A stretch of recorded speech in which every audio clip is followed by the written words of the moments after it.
welcome to Washington Talk. I'm Young-Gyo Kim.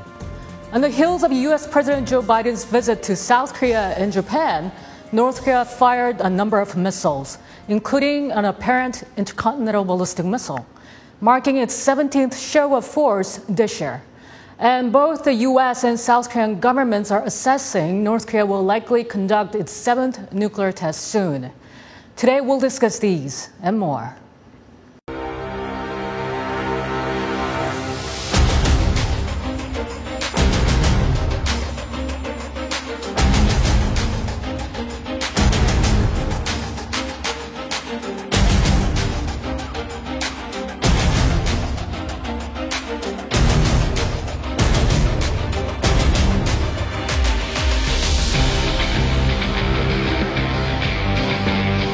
We condemn the DPRK's multiple ballistic missile launches. These launches are a violation of multiple UN Security Council resolutions.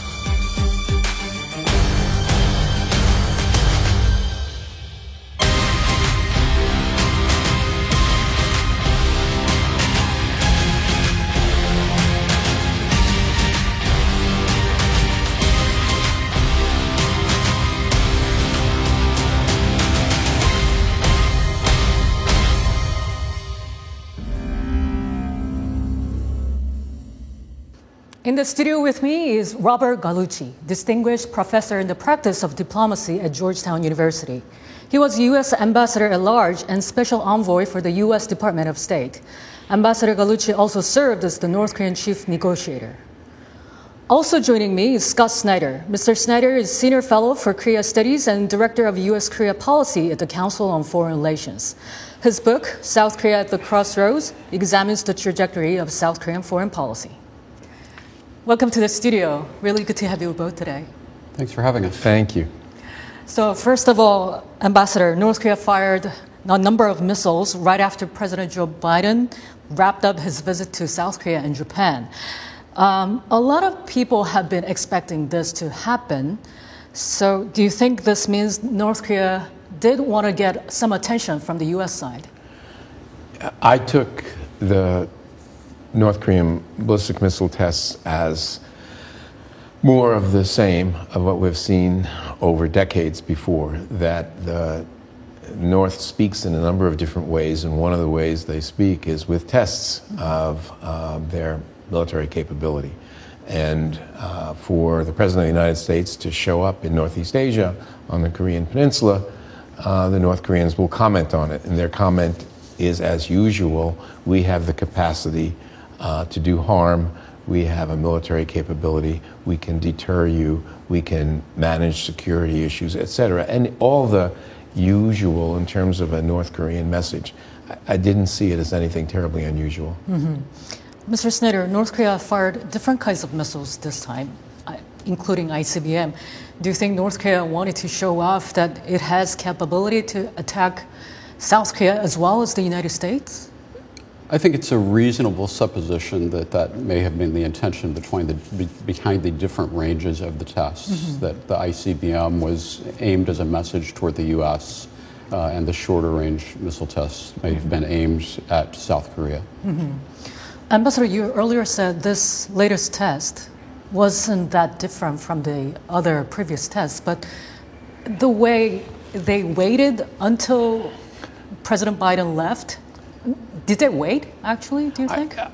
In fact, that's a fair question, and I do not know the answer. I do not know whether they planned on doing it sooner, could not, and postponed it, or whether they wanted, for some reason, we can imagine a show of respect, but I doubt it.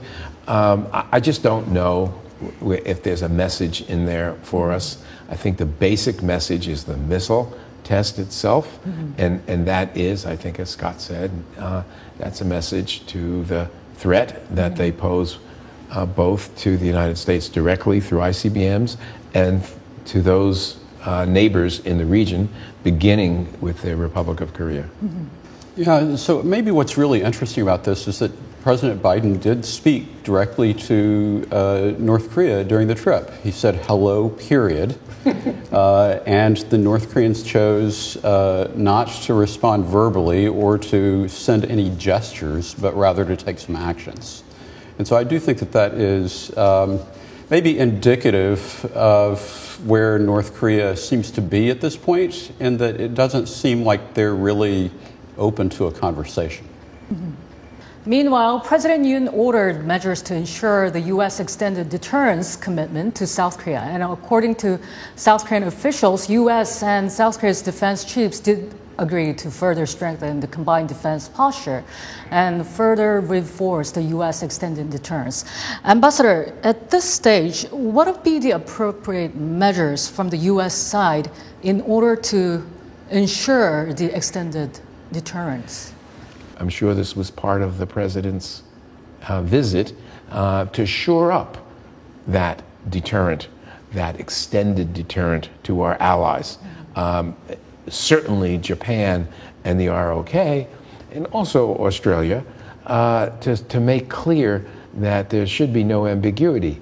The conversation that has been going on inside security circles about the president's words on Taiwan actually bear upon your question as well. The question of whether America's presence in the Asia Pacific can be counted upon by its allies. And the United States, in the form of the President of the United States, even with words which he insisted were intended to convey nothing new, conveyed again then the strength of the American extended deterrent, even to a country that's not a treaty ally, even to a country that some question has the status of a country. So certainly for the United States, the alliance with the Republic of Korea, the alliance with Japan, the alliance with Australia, all these are central, and the verbal communication of that is essential. Yes, to just say one other word here, we will, I'm sure, with South Korea, look for opportunities to exercise together, to do other things that enhance or point to the capability of our forces acting together if they needed to. But this is a time in which the subject that you raised by using the phrase extended deterrence is on the minds of everybody in the security arena. Right. Mr. Snyder, President Yoon has been really focused on this U.S. extended deterrence commitment.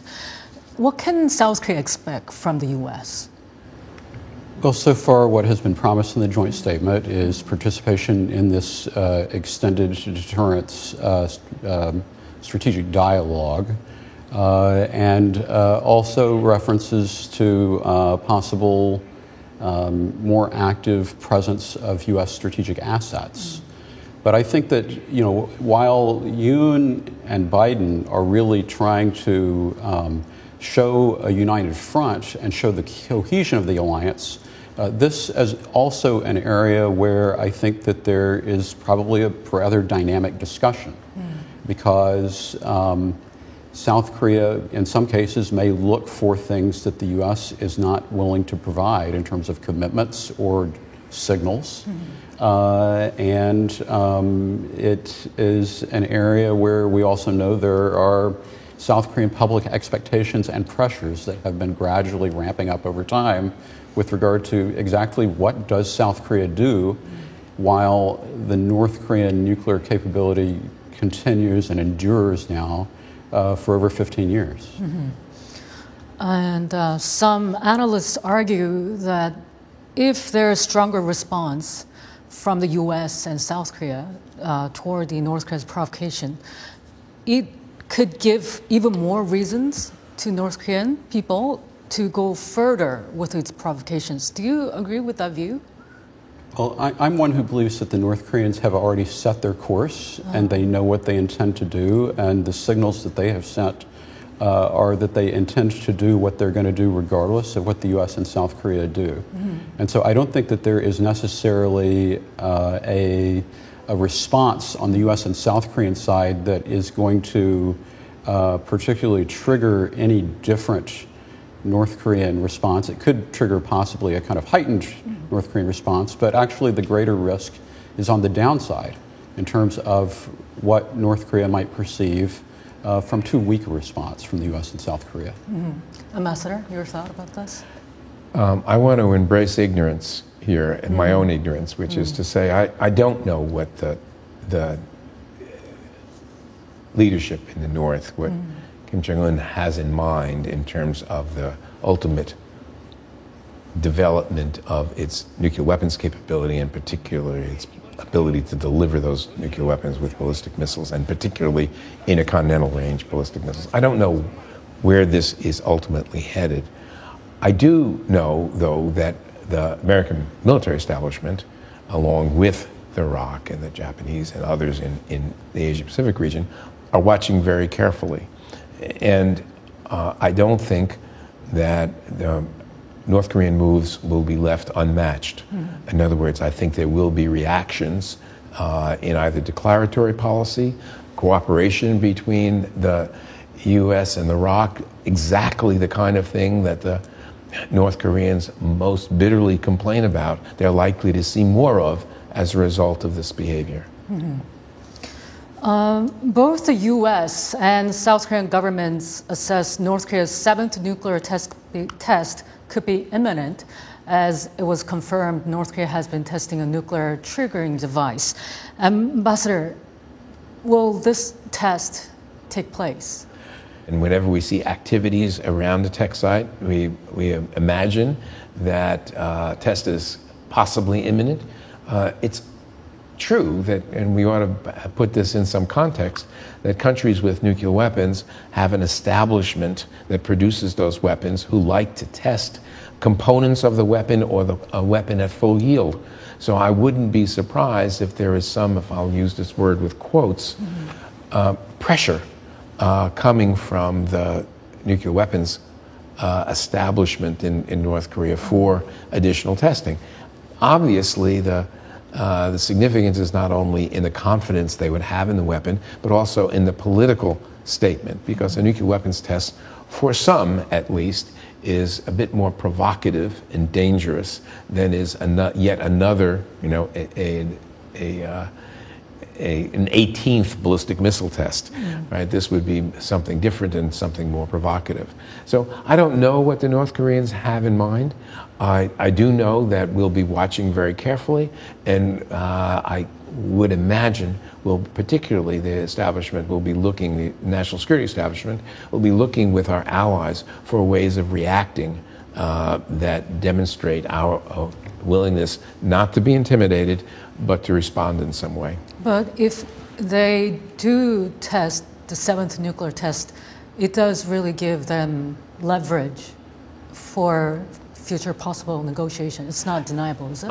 I'm sorry. I understand that argument. It's clear enough, and I'm not surprised you're making it.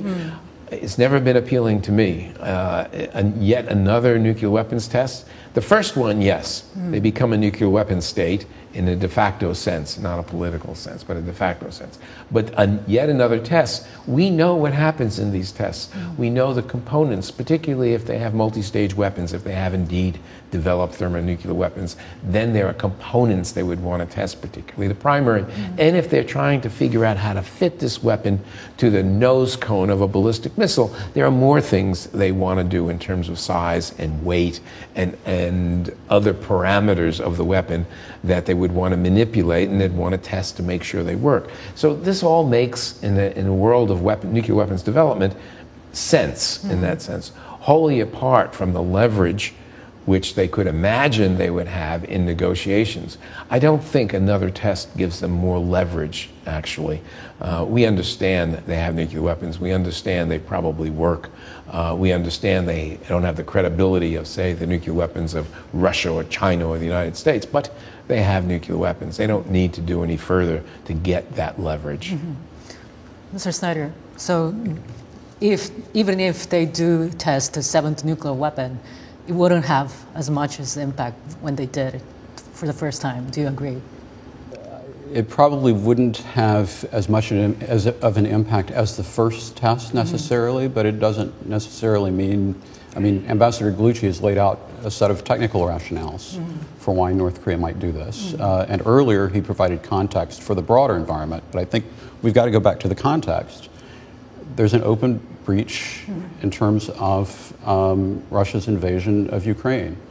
There's a heightened Sino-U.S. rivalry. We just had a UN Security Council meeting where Russia and China voted not to condemn a missile test. Will a seventh nuclear test by North Korea change the calculation in the Security Council? If not, then the North Koreans probably see an open pathway to move forward with whatever testing they may need to do. And it really puts a burden, I think, on the United States and South Korea in particular as to what tools are available to respond in the absence of the availability of the UN Security Council tool.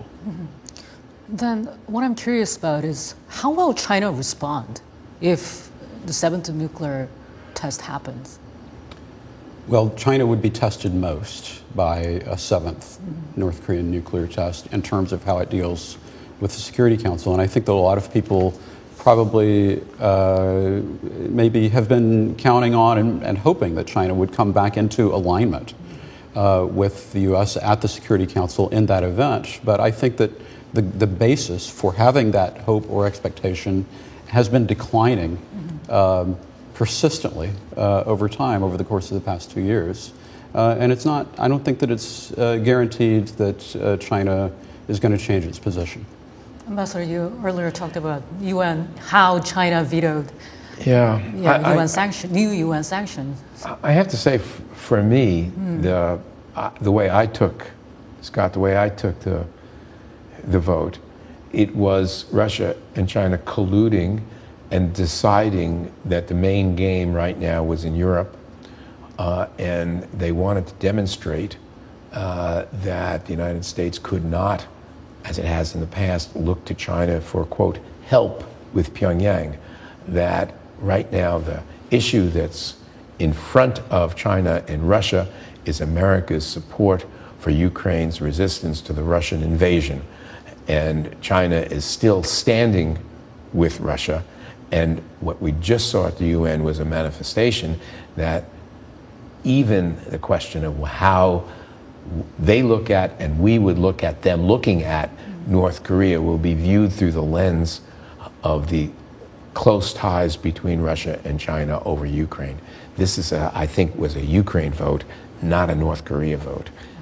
Secretary Blinken, in his latest speech, he said, well, the speech towards China, he said North Korea is still the area where U.S. and China can cooperate. Is it realistic, or? United States and China's view of North Korea and its activity have much in common. There's a similarity, but these are not congruent interests that motivate. China looks at North Korea, at least in part, as a buffer state, and it needs its survival, and it also needs for the United States not to be given reasons for deploying additional military or naval forces to Northeast Asia. So there are these things that I think fall into Beijing's calculations. That means, though, that when we do not have a crisis in Europe in which China has associated itself with one of the belligerents here, the only belligerent there, then we can look to China to be helpful, as we have in the past.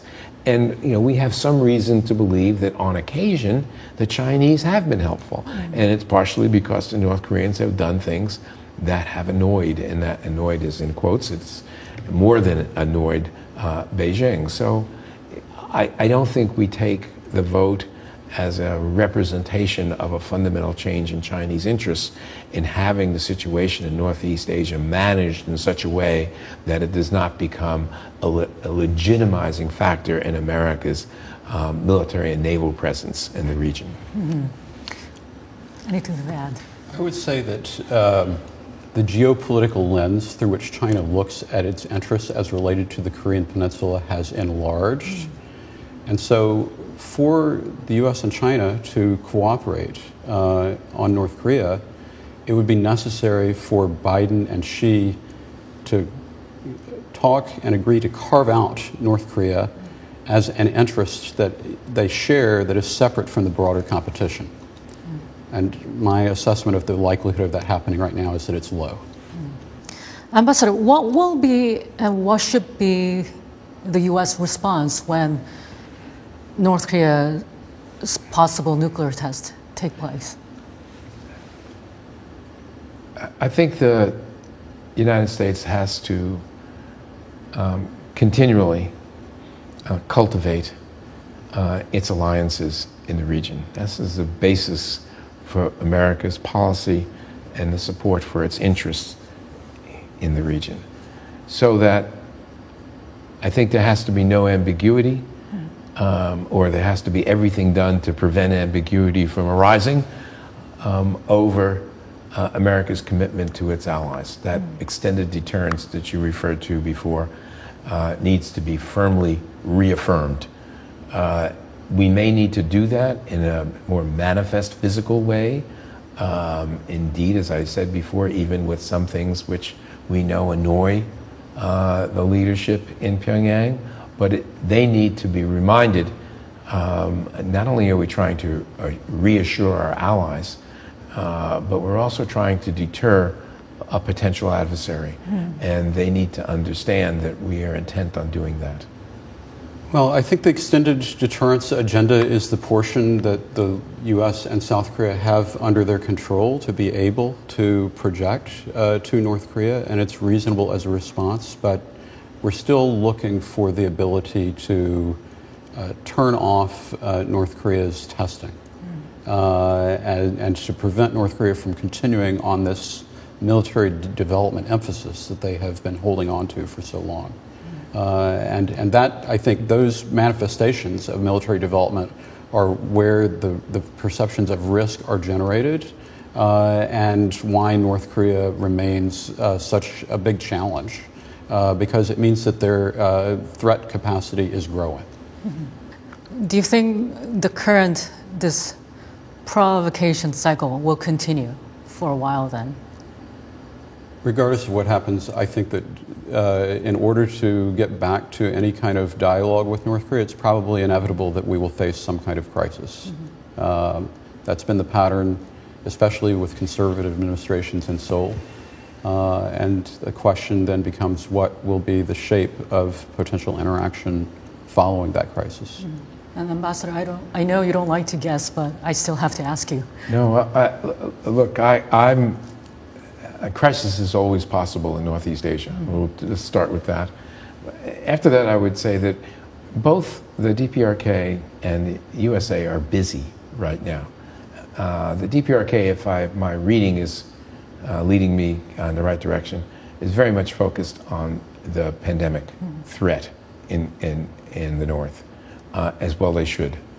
We are very much focused on Ukraine, as well we should be focused.